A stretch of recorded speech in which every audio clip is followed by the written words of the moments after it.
Let's look now at the progression of couplets within a poem. One of the things that I've always found very useful in reading a poem is to realize that when the poet puts down a word, he's already begun to constrain us, to focus our attention on something. When he says, cottage, north of my cottage, south of my cottage, spring waters everywhere, he's located us somewhere in space. And he's put us in space, but also in time, when he talks about spring.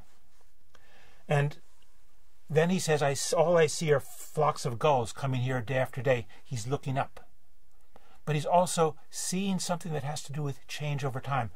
The gulls are moving, migrating, flocks coming through.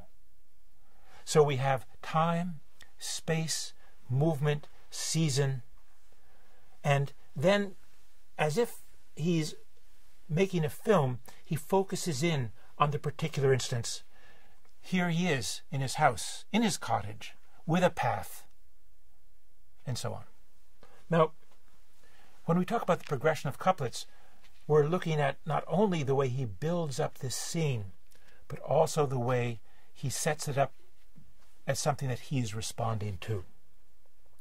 So we can see a couplet as an independent entity, right? And any couplet, to some extent, can be an independent entity. But we also have to pay attention to how one couplet relates to the next couplet. And since this is a regulated verse poem, you can figure out there are probably some rules for that.